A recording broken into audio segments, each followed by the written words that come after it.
King মিডিয়ার পক্ষ থেকে আপনাদের সবাইকে স্বাগতম। সবার আদরে বড় হচ্ছে প্রিন্স। ঢাকায় চলচ্চিত্রের সম্রাট শাকিব খান। শাকিব খান বিবাহিত, এমনকি তিনি এক সন্তানের বাবা, এটাও খবর ছিল না। অবশ্য খবর হতে মুহূর্ত লাগে। 2008 সালে বিয়ে হয় শাকিব খান ও অপু বিশ্বাসের। বিষয়টি গোপন ছিল। অপু যখন সন্তান সম্ভাবনা, তখনই অপু আড়ালে চলে যান। এটাও শাকিবের পরিকল্পনা মাফিক হয়। এর মধ্যে নানা গুঞ্জন ছড়িয়ে পড়ে, অনেক খবরের জন্ম হয়, আবার ধামাচাপা পড়ে যায়। 10 মাস পর ফিরলেন চিত্রনায়িকা অপু বিশ্বাস। তিনি এই দীর্ঘ সময়টা ভারত, সিঙ্গাপুর ও ব্যাংককে ছিলেন। কলকাতার একটি হাসপাতালে তার ছেলের জন্ম হয় 2010 সালে 27 সেপ্টেম্বর। ছেলের নাম আব্রাহাম খান জয়। শাকিব খান ও অপু বিশ্বাসের ছেলে আব্রাহাম এখন ফেরদৌস আর পূর্ণিমার কোলে।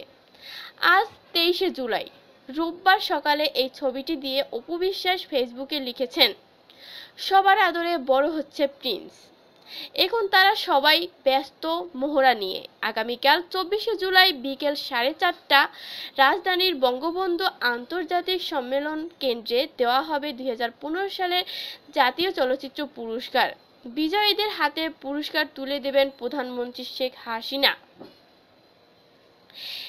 এরপর সাংস্কৃতিক অনুষ্ঠান। অপু বিশ্বাস বললেন, তিনি 3 মিনিট করে 3টি গানের সঙ্গে পারফর্ম করব আমি ও ফেরদৌস। সেই মহড়া ফাঁকি আব্রাহামের সঙ্গে ছবি তুলছেন তারা। এখন চলছে চূড়ান্ত মহড়া।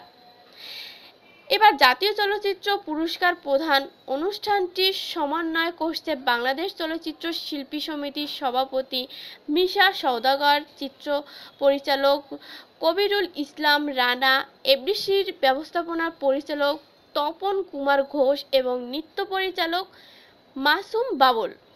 পুরো অনুষ্ঠানটি সরাসরি সম্প্রচার করবে বাংলাদেশ টেলিভিশন। জানা গেছে, এবার পুরো অনুষ্ঠানটি উপস্থাপনা করবেন চঞ্চল চৌধুরী ও পূর্ণিমা। চলচ্চিত্রের বিভিন্ন গানের সঙ্গে নাচে অংশ নেবেন রিয়াজ পপি, ফেরদৌস, অপু বিশ্বাস, জায়েদ খান, আইরিন, সাইমন ও নিপুণ। অন্যরকম পরিবেশনা নিয়ে হাজির হবেন মিশা সওদাগর ও বাপ্পি। আমাদের ভিডিও ভালো লাগলে ও নতুন নতুন ভিডিও আপডেট পেতে আমাদের চ্যানেলটি সাবস্ক্রাইব